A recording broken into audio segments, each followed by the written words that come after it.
Mesopotamiya, Şumer, iki çay arası yeni dərsliklər əsasında. Cənub-Qərbi Asiyada, İran körfəzi ilə Aralıq dənizi arasında səhra iqlimidir və amma bu ərazi səhra iqlimi olmasına baxmayaraq əkinçiliyin hökm sürdüyü bir ərazi var, bir qövs var. Ona görə də bu ərazi bərəkətli Aypara adlanır. Bərəkətli Aypara adlanır və bərəkətli Aypara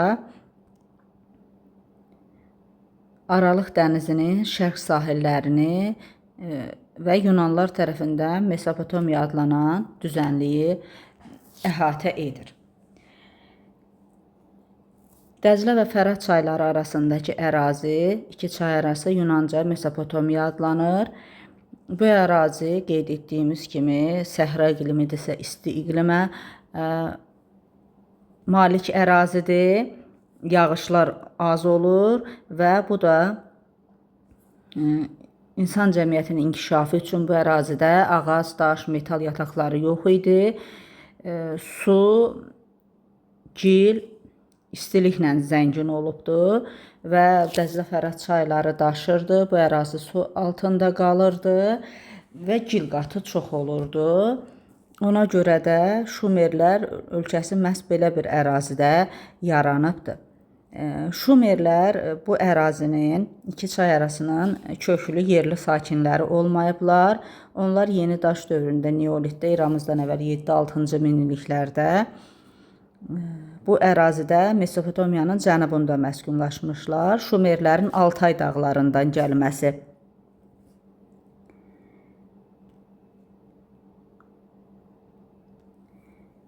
güman edilir. Hətta son araşdırmalara görə Cənubi Qafqazdan, Şimali Azərbaycandan da gələn türk dilli tayfalar olması barədə fikir irəli sürülübdür Şumerlər barədə. Şumer dilindəki bir sıra əsas sözlər qədim türk dilində olanlarla eynilik təşkil edir. Şumerlərin iki çay arasına gəlməklə burada ərazidə tezliklə dəyişikliklər baş verdi. Şumerlər buranı səhralıq susuz çöllərdən əkin və otlaq sahələrinə çevirdilər. Yeni ərazilər meydana gəldi, yaşayış üçün yararlı olan və burada xalq toplantılarında müxtəlif işlərə rəhbərlik etmək üçün başçı seçilirdi. Başçının göstərişləri vaxtında dəqiq yerinə yetirilirdi. Hər bir şəxs gördüyü işin icmaya xeyir verdiyini dərk edir, üzərinə düşən vəzifəni layiqincə icra edir. Burada diqqət edirik, ilk vaxtlar xalq toplantıları önəmli olmuşdur. Bütün bunlar da məhsuldarlığın artmasına səbəb olmuşdur və artıq qəbilə və tayfanın daxilində sənətkarlar, tacirlər və dini məsələlərə məşğul olan kahinlər meydana gəlmişdir. Eramızdan əvvəl 4-cü minilliyin əvvəllərində mis filizini yüksək temperaturda qızdırmaqla təmiz mis əldə etdilər. Deməli, təmiz misin əldə edilməsi eramızdan əvvəl 4-cü minilliyin əvvəllərində.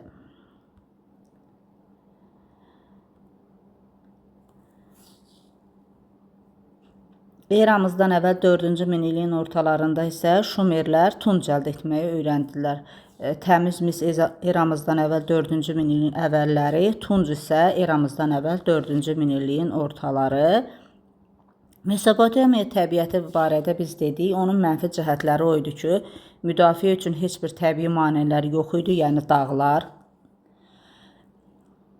Təbiət, bu təbii ehtiyatlar, tikinti, materiallar məhdud idi.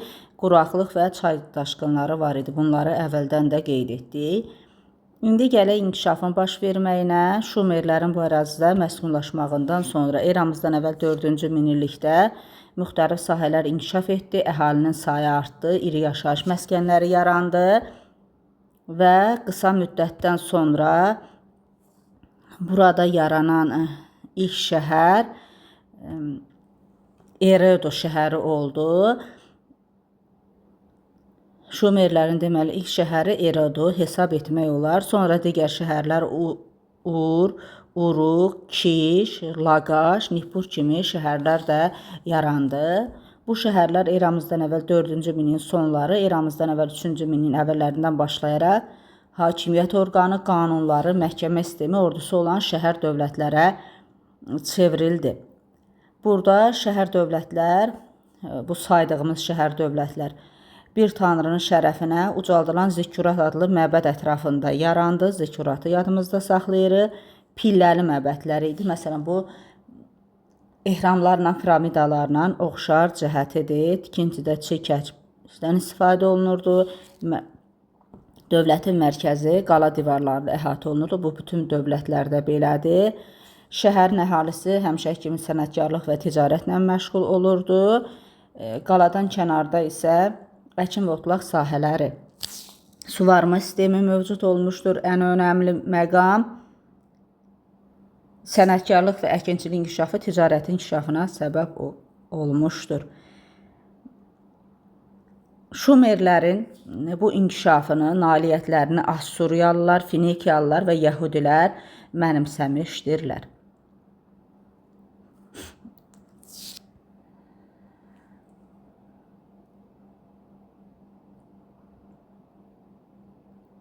Qeyd etdiyimiz kimi ilk vaxt Şumerlərdə dövlətin mühüm məsələləri azad əhalinin iştirak etdiyi xalq toplantılarında əhatə olunurdu.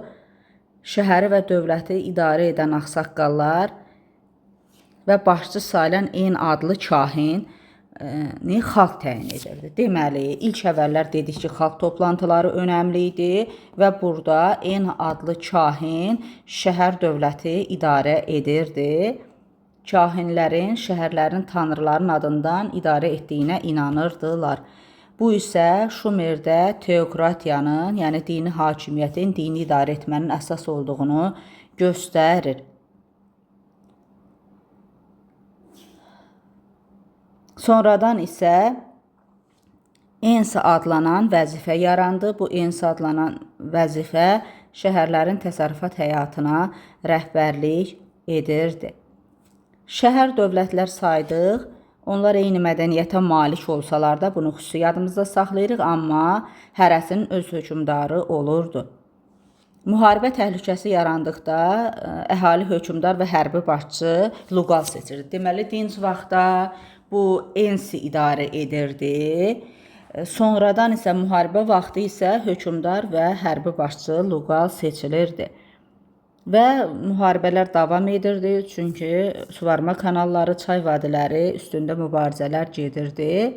Müharibələr iki çay arasında hakimiyyətə sahib olmaq uğrunda aparılırdı bütün dövlətlərdə olduğu kimi və müharibələr artdıqca bu hərbi başçılar, Luqallar hakimiyyətini möhkəmləndirməyə başladılar. Və onlar En və Ensi sülh dövründə olan vəzifələrdə öz əllərinə aldılar və hakimiyyəti öz övladlarına ötürdülər. Beləliklə, xalq toplantılarında seçilən hökmdarlıq artıq irsi xarakter almağa başladı. Və onlar öz hakimiyyətlərinin ilahi mənşəli olduğuna inanırdılar. Bu isə hökmdarların hakimiyyətini möhkəmləndirmək üçün idi və bunu isə əsaslandırmaq üçün ki, öz hakimiyyətlərini möhkəmləndirmək və ilahi mənşəli olmağını əsaslandırmaq üçün isə yazılı qanunlar verdilər. Tarixdə ilk yazılı qanunlar Şumerlər tərəfindən verilibdir. Gələk indi bütün ərazilərdə olduğu kimi Şumer Mesopotamiyada da sosial təbəqələr olmuşdur. Təbii ki, birinci hökmdar, torpaq sahibləri, kahinlər ən yüksək təbəqə idi. Sonraki təbəqədə tacirlər dururdu. Sadə təbəqədə bütün dövlətlərdə olduğu kimi əkinçilər, sənətkarlar idi. Ən aşağı isə qullar idi. Şumerdə qadınlarla kişilərin bərabər hüquqları var idi.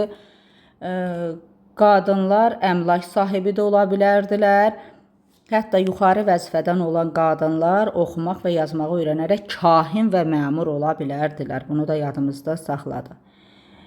İndi isə keçək zikkuratlara. Zikkuratlar uzaq məsafədən dağa bənzəyirdi. Məbədin ən yuxarı mərtəbəsində ibadət evi yerləşirdi.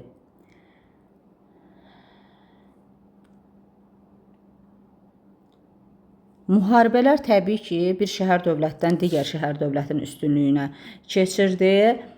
Amma heç bir Şumer şəhər dövləti bütün Mesopotamiyanı özünə tabe edə bilməmişdi. Bunu yadımızda saxlayırıq. Müharibələr şəhərlərin, təsərrüfatların dağılmasına, Şumerlərin bir xalq kimi azalmasına səbəb olurdu. Bunu da yadımızda saxlayırıq. Və qeyd etdik ki, bu ərazidə təbii cəhətdən müdafiə olmadığından, düzənlik ərazi olduğundan xarici hücumların müdafiəsi çətinləşirdi və bu dövrdə Ərəbistan yarımadasından gələn tayfalar Şumer dövlətinin ərazilərini ələ keçirdilər.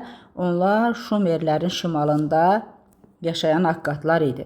Eramızdan əvvəl 3-cü minin sonu, eramızdan əvvəl 24-cü əsrdə Akkadların başçısı Şumer şəhər dövlətini işğal etdi. Onlar öz müstəqilini itirdilər. Deməli, Şumer şəhər dövlətlərinin müstəqilini itirməsi eramızdan əvvəl 3-cü minin sonu və yaxud da eramızdan əvvəl 24-cü əsrdə.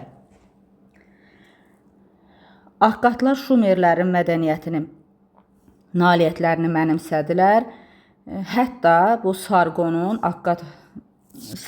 işğalları Şumer mədəniyyətinin Mesopotamiyadan da kənarda yayılmasına kömək etdi. Sarqon Mesopotamiyanın həm şimalını, həm cənubunu nəzarət altına alaraq dünya tarixinin ilk imperiyasını yaradıbdı. Təbii ki, hər bir dövlət yarandığı kimi onun tərkibində daxili münaqişələr, fasiləsiz işğalçı müharibələr, quraqlıq Akkad dövlətinin də zəifləməsinə, tənəzzülünə səbəb oldu. Belə bir vaxtda da Kutilərin hücumu nəticəsində Akkad imperiyası süqut etdi. Biz bunu Azərbaycan tarixində keçmişik. Eramızdan əvvəl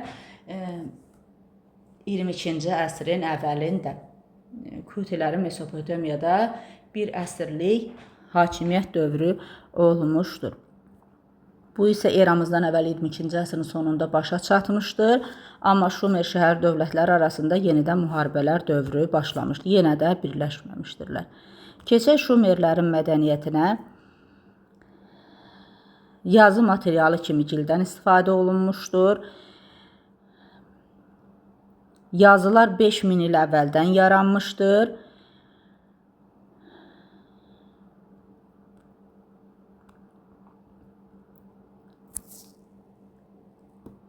Yazını ilk yaradan xalqlardandır. Eramızdan əvvəl 4-cü minillikdə Uruq şəhərində meydana gəlmişdir. İlk yazı şəkli yazıdır. Biz bunu Misir mövzusunda olanda da qeyd etmişdik. Piktoqrafik yazı idi. Sonradan isə mixi yazılar yarandı Şumerdə. İndi isə gələk Şumerlərdə olan təhsilə. Təhsildə məktəblər fəaliyyət göstərirdi. Təbii ki, varlı ailədən oğlanlar məktəblərdə təhsil alırdı. Günəş çıxandan günəş batana məktəb qurtarırdı. Ödənişli idi, ancaq oğlanlar təhsil alırdılar. Məktəbləri ustad adlanan şəxs başçılıq edirdi. Ustad məktəbin atası, şagirdlər isə məktəbin oğulları adlanırdı.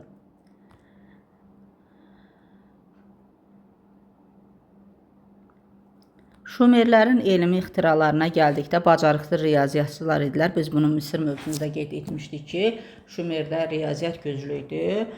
Misirdə həndəsə 60-lıq sistemi yaratmışdırlar. Buna diqqət edirik.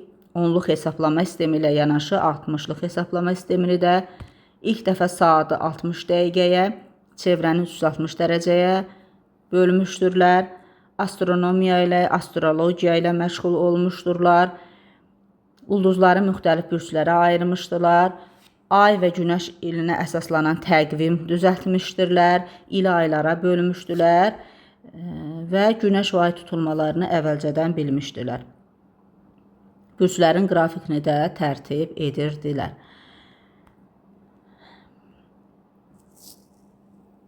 İlk xəritələr gil lövhə üzərində eramızdan əvvəl 3-cü minillikdə Şumerlərə məxsusdur. Həndəsə də dediyimiz kimi inkişaf etmişdir. Memarlıq isə məbədlər, saraylar, 3-5-7 pilləli zikkuratlar inşa olunmuşdur. Düz bucaqlı formada idi. Məbədin yuxarısında ibadət evi var idi. Astronomik müşahidələr aparılırdı. Şumerlərdə tağ üsulu və sütunlardan da istifadə olunmuşdur. Sənətkarlığın isə müxtəlif sahələri inkişaf etmişdir. Aralıq dənizi ilə Hindistana ticarət edirdilər. Eramızdan əvvəl 4-cü şərqinə dəniz yolu ilə Hindistana gedirdilər. Eramızdan əvvəl 4-cü minillikdə təkər ixtira edilmişdir. İlk dəfə tunc alətləri də Şumerlər hazırlamışdırlar. Ədəbiyyata gəldikdə isə ilk dastan, yazıya alınmış dastan Gilgameş dastanıdır.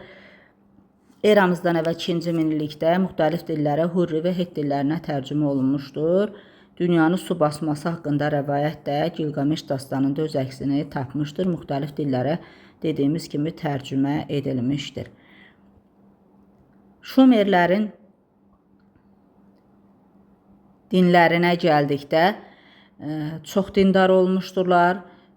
Tanrılarını göy, səma, yer tanrılarına bölmüşdürlər. Baş tanrı An səma tanrısı idi. Tanrılar da insanlar kimi kişi və qadın olurdu. Əsas ilahə bərəkət ilahəsi tanrısı sayılırdı. Biz bunu Aratda da, Cthulhu-Lubidə də qeyd etmişdik. Və iki çay arasının havası isti olduğuna görə tarlalarda gecələr işləyirdilər ay işığında. Ona görə də ay tanrısını sevirdilər. Ona xüsusi ibadət edib qurbanlar verirdilər. Onların inancları Gilgameş dastanında əks olunmuşdur. Uruq məbədində tədqiqat apararkən kərpiçlərin rənginə görə tikilinin aşağı 2-ci mərtəbəsinin qara, 3-cü mərtəbəsinin qırmızı, yuxarı mərtəbəsinin göy, damının da qızılı rəngdə olmasına diqqət yetirirdilər. Bu Şumerlərin dünyanın quruluşu haqqında təsəvvürlərindən irəli gəlir. Qara rəng yeraltı dünyanı, qırmızı torpağı və yeri, göy səmanı, qızılı isə günəşin rəmzi idi. Şumer haqqında da bu qədər.